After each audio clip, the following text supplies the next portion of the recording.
Halo teman-teman, sahabat Tio JB. Selamat datang di channel Ensiklopedia Tio JB. Kali ini spesial, Mimin mau membahas tentang negara tetangga kita sendiri, yaitu negara Singapura. Ada yang pernah liburan ke negara ini? Kalian mau tahu gimana sih awal mula negara Singapura yang kecil itu bisa menjadi negara kaya raya? Lalu apa sisi gelap dari negara Singapura ini? Kalau kalian penasaran, yuk langsung saja ikuti video ini sampai selesai ya teman-teman. Kita akan membahas dengan tuntas. Mari Mimin ajak kalian semua traveling ke negara Singa.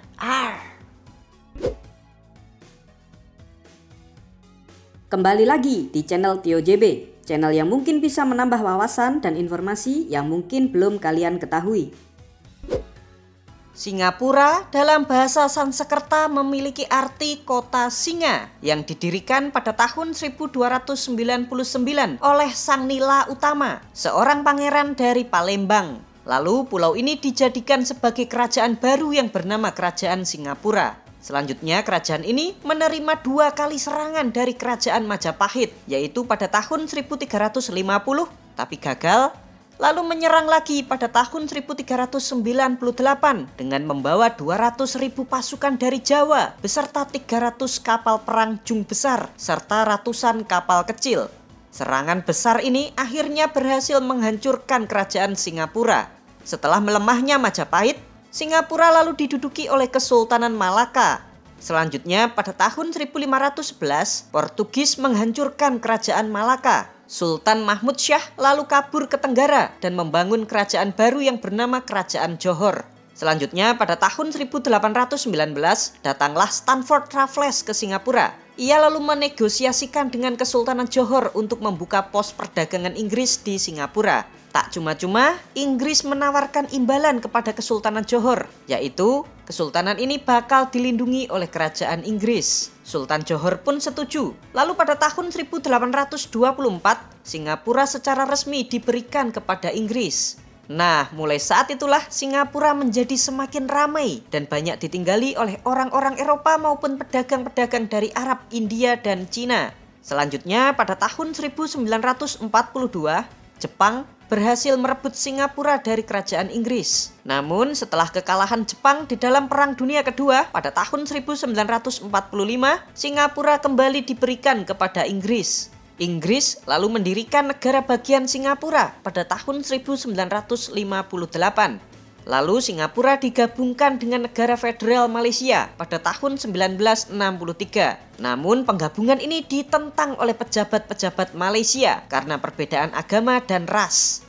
Malaysia merupakan ras Melayu beragama Islam, sedangkan Singapura mayoritas ras Tionghoa beragama non-Islam. Sehingga Singapura pun diusir dari Federasi Malaysia pada tahun 1965.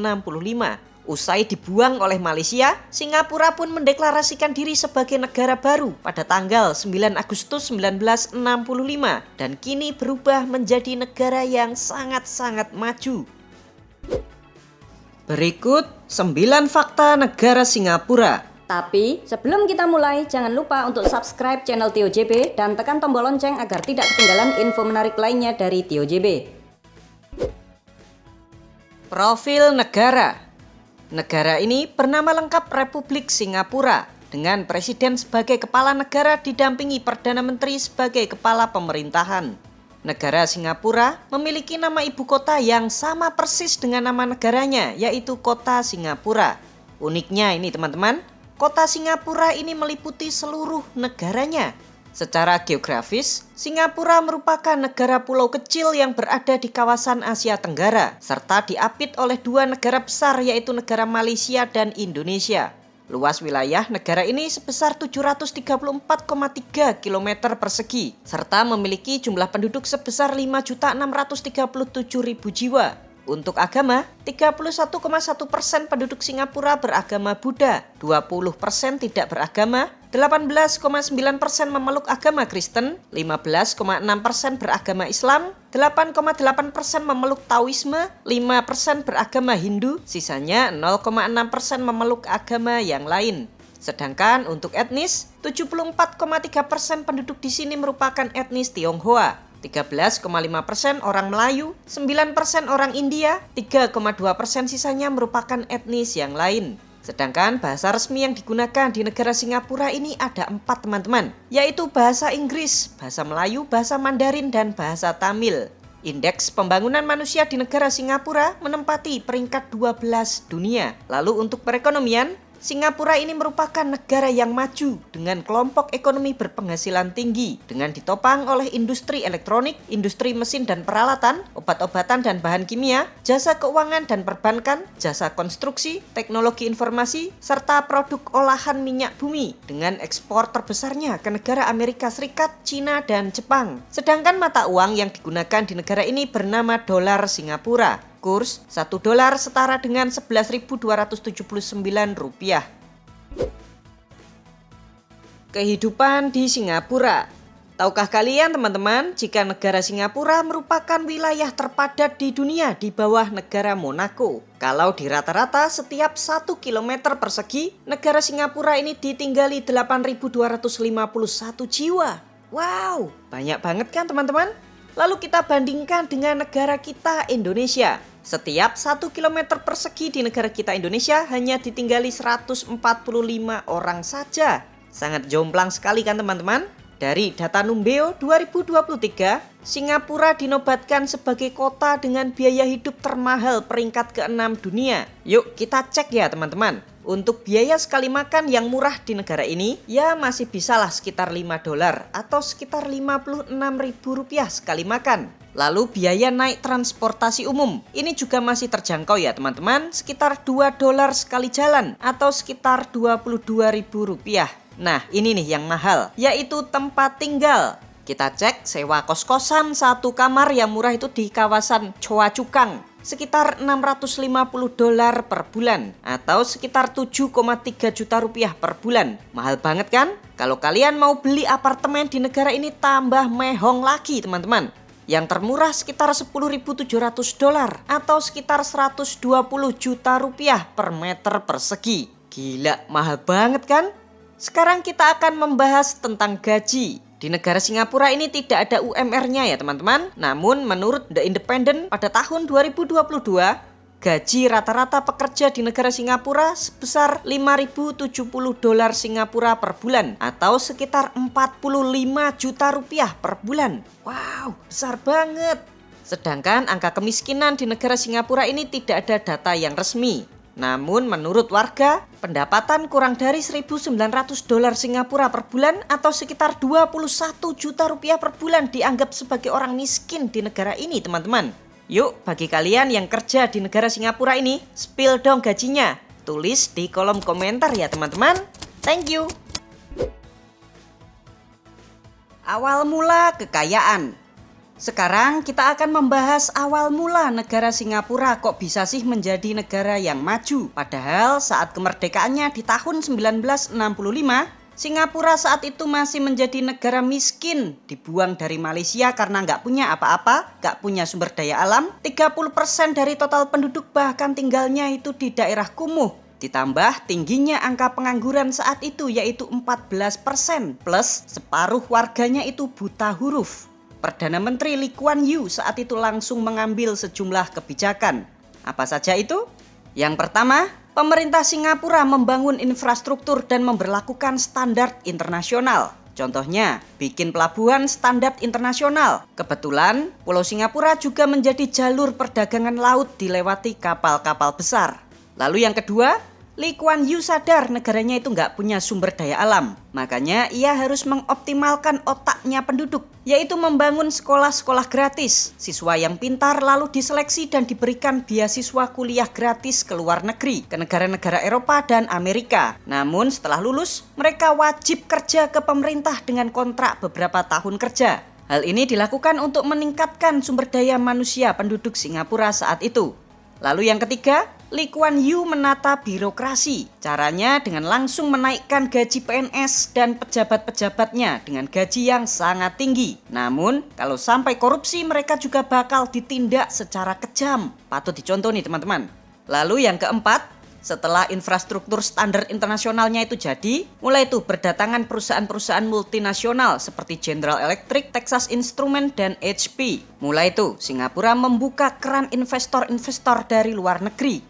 Lalu yang kelima, untuk mengatasi pengangguran yang tinggi, pemerintah Singapura saat itu membuat kebijakan yang bernama Brigade Pekerjaan, yaitu para penduduk yang menganggur ini dipekerjakan untuk membangun jalan, saluran air, serta pembukaan hutan untuk lokasi industri yang akan dibangun. Jadi kan setelah investor-investor itu masuk ke negara Singapura, masyarakatnya diberdayakan untuk membuka lahan.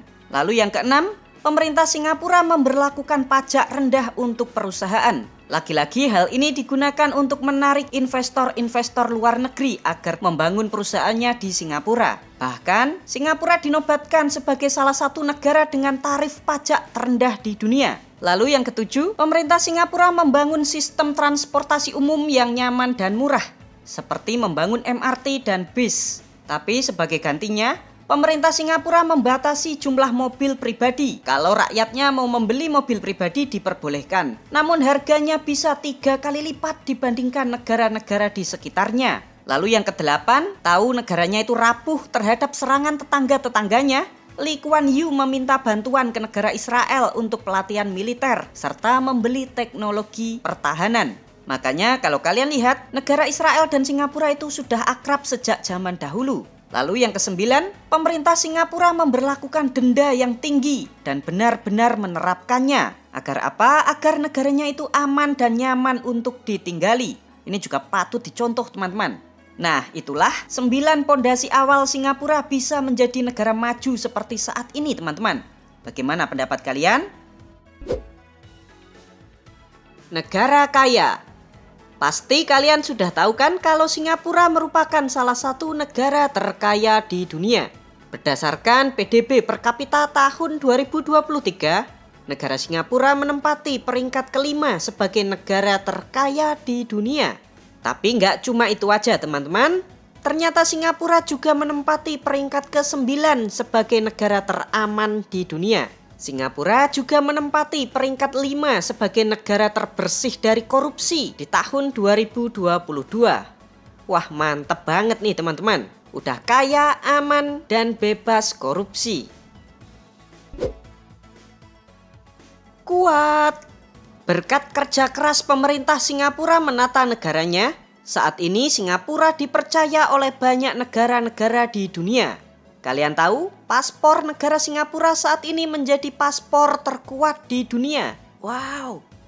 Tercatat pada tahun 2023, pemegang paspor Singapura ini bebas bepergian tanpa visa atau visa on arrival ke 194 negara dan wilayah di dunia. Sekarang kita bandingkan dengan paspor kita Indonesia. Paspor milik kita Indonesia hanya bebas visa ke 70 negara dan wilayah di dunia. Sangat jomplang sekali kan teman-teman? Kasian. Selain memiliki banyak kelebihan dan memang top negara ini teman-teman, namun Singapura ternyata juga memiliki beberapa catatan yang menurut Mimin itu kasihan. Lalu apa sisi kasihan dari negara maju Singapura ini? Yuk kita bahas satu persatu.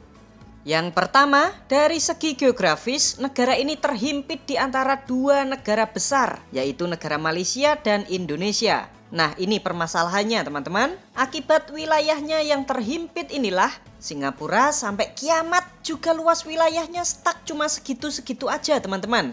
Terus yang kedua, karena luas negaranya itu kecil, maka lahan kan juga sangat terbatas di sini. Sehingga banyak warga Singapura yang tinggalnya itu sempit-sempitan di apartemen.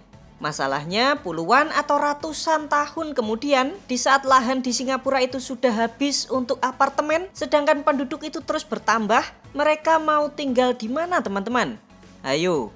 Nah, akibat dari lahan yang terbatas ini, harga apartemen di sini juga sangat-sangat mahal. Beruntunglah kalian yang tinggal di negara Indonesia, apalagi kalian yang masih memiliki rumah tapak. Yuhu! Lalu yang ketiga, negara Singapura ini kan hanya memiliki sedikit lahan pertanian kan?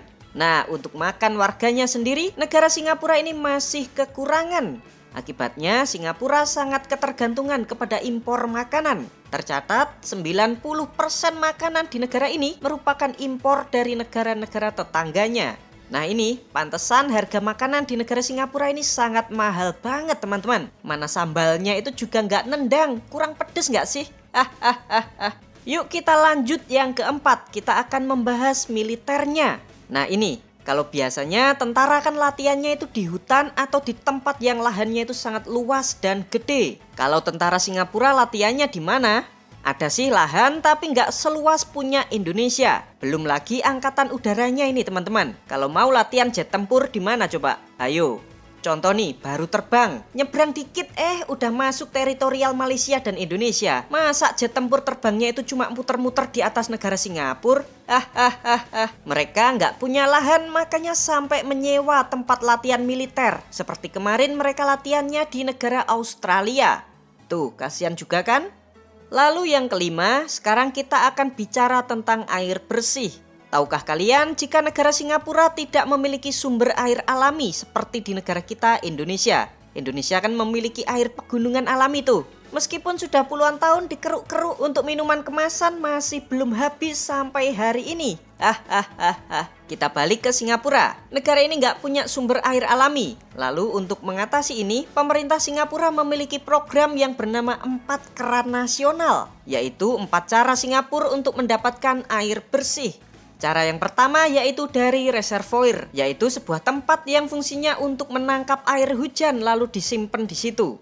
Yang kedua dari desalinasi atau penyulingan air laut menjadi air tawar. Lalu yang ketiga impor air bersih dari Malaysia. Lalu yang keempat nih agak unik yaitu new water. Air limbah yang diolah lagi menjadi air bersih. Bayangkan, hebat banget kan? Air limbah bisa diolah lagi menjadi air minum. Kalau kalian beli air botolan di Singapura terus ada tulisannya kayak gini, new water. Nah itu adalah olahan dari air limbah. Tapi kalian gak usah khawatir teman-teman, karena air ini sudah dimurnikan dan aman untuk diminum. Cuma menurut Mimin nih, air putih di Singapura itu kayak beda rasanya gitu teman-teman. Kayak lebih seger air putih di negara kita Indonesia. Gimana pendapat kalian teman-teman? Apakah enak tinggal di negara Singapura? Sisi gelap. Setelah kita membahas sisi kasihan dari negara Singapura, sekarang kita akan membahas sisi gelap dari negara ini. Apa saja itu? Yang pertama, banyak orang tua yang masih bekerja. Coba kalian cek, banyak kalian temukan para lansia di sini yang masih bekerja keras untuk menyambung hidupnya. Mereka itu biasanya itu bekerja sebagai petugas kebersihan ya teman-teman. Kayak ngepel dan nyapu di stasiun MRT atau ngelap-ngelap meja di food court, jaga toilet dan lain sebagainya. Hal ini dilakukan karena kebutuhan hidup di negara Singapura ini sangatlah tinggi. Untuk sekedar makan saja mahalnya itu minta ampun. Negara Singapura juga dihadapkan oleh masalah kurangnya pekerja, terutama di bidang informal. Makanya sampai orang tua diperbolehkan kerja di kebersihan. Sampai-sampai negara ini juga mendatangkan ART dari negara-negara sekitar. Kayak dari negara Filipina, Thailand, Vietnam, dan Indonesia. Sisi gelap negara Singapura yang kedua adalah penduduknya itu nggak ramah atau cuek. Jarang tuh di sana penduduknya itu senyum-senyum, apalagi ke orang asing. Hal ini dikarenakan aktivitas penduduk di negara Singapura ini sangatlah sibuk. Coba bagi kalian yang pernah atau sedang tinggal di negara Singapura, coba kalian lihat tuh cara orang Singapura berjalan. Mereka itu kalau jalan itu cepat banget kayak lari. Meskipun di mall, mereka juga kalau jalan itu cepat banget, nggak santai klewas-klewes kayak penduduk di negeri kita. Lalu sisi gelap Singapura berikutnya adalah melegalkan perjudian dan prostitusi. Ternyata PSK di sini kebanyakan dari negara-negara Asia Tenggara, seperti dari negara Malaysia, Indonesia, Thailand, Vietnam, dan Filipina. Ya begitulah teman-teman, di balik sisi terang pasti ada sisi gelapnya. Wisata di Singapura. Pariwisata di negara Singapura ternyata sangat diminati oleh turis asing teman-teman. Tercatat sebelum pandemi, tahun 2019, terdapat 19 juta wisatawan asing yang datang ke negara kecil ini. Yuk sekarang Mimin ajakin kalian semua keliling Singapura. Tempat apa sih yang harus kalian kunjungi kalau traveling ke negara ini? Yang pertama dan paling wajib kalian datangi adalah Marina Bay. Mau malam, siang, pagi, semua pemandangannya itu bagus pol teman-teman. Dan pastinya gratis biaya. Tuh, di sini ada landmark dari negara Singapura, yaitu patung air mancur singa. Legend banget ini teman-teman. Yang kedua, kalian bisa mengunjungi Garden by the Bay, yang letaknya itu nggak jauh dari Marina Bay. Tuh, pohon-pohon buatannya yang menjulang tinggi. Saat malam hari, pohon-pohon ini berwarna-warni teman-teman. Di dalam Garden by the Bay ini ada flower dome. Jadi kayak semacam taman buatan tapi sangat bagus banget. Tuh, bisa kalian lihat. Tiket masuknya sekitar Rp350.000. Kalian bisa melihat taman bunga yang cakep banget. Lalu yang ketiga, kalian bisa datang ke Pulau Sentosa untuk mengunjungi Universal Studio. Ini juga wajib kalian kunjungi ya teman-teman, meskipun sekedar foto di bola dunianya. Tuh, Universal Studio itu kayak Jatim Park, cuma lebih bagus. Harga tiket pas kalau mau main wahana seharian sekitar Rp1 juta per orang. Cukup mahal ya. Tahukah kalian jika Pulau Sentosa ini merupakan pulau buatan atau reklamasi seluas 4,71 km persegi? Kalian tahu, pasir buat nguruk lautnya ini berasal dari pasir di Kepulauan Riau, Indonesia. Tuh, Singapura sampai beli pasir untuk dijadikan tempat megah seperti ini. Wow, luar biasa. Berikutnya yang keempat, kalian bisa wisata belanja di berbagai tempat di wilayah Singapura ini. Kalau mau barang yang branded bisa datang ke Orchard Road. Kalau mau yang biasa-biasa aja sebagai tempat oleh-oleh, kalian bisa datang ke Bugis Street, Little India atau Chinatown. Dan masih banyak banget tempat wisata yang gratis yang bisa kalian kunjungi. Kelamaan kalau Mimin sebutin satu persatu. Hahaha. Kalian mending datang langsung ke negara Singapura ini teman-teman. Oh ya, pas kalian nyampe di Bandara Changi, tuh lihat ada air terjun yang sangat cantik. Padahal ini baru di bandaranya. Kalau kalian mau mengawali jalan-jalan ke luar negeri, baiknya datang dulu ke negara Singapura. Tiketnya sangat murah. Untuk harga tiket pesawat pulang pergi Jakarta Singapura cuma Rp1,3 juta per orang. Hal unik di Singapura. Tahukah kalian jika negara Singapura ternyata memiliki 63 pulau, namun hanya 3 pulau saja yang dihuni oleh penduduk. Patut kalian ketahui jika bapak pendiri Singapura yaitu Lee Kuan Yew memiliki darah keturunan Indonesia dari sang ayah yang asal Semarang. Lee Kuan Yew sendiri lahir di Jalan Kampung Jawa, Singapura pada tanggal 16 September 1923. Tahukah kalian jika kalian atau pipis di toilet tapi kalian lupa untuk menyiramnya, kalian bakalan didenda $150 atau sekitar 1,7 juta rupiah. Wow, makanya toilet umum di negara ini selalu bersih dan harum. Di negara Singapura ini, ternyata setiap pria diwajibkan untuk mengikuti wajib militer selama 2 tahun. Demikianlah 9 fakta unik dan menarik tentang negara Singapura. Terima kasih ya teman-teman, semoga dapat menambah informasi dan pengetahuan bagi kita semua. Bagaimana menurut kalian? Seperti biasa, jangan lupa untuk komentar di bawah dan ikuti terus video-video menarik lainnya dari TioJB.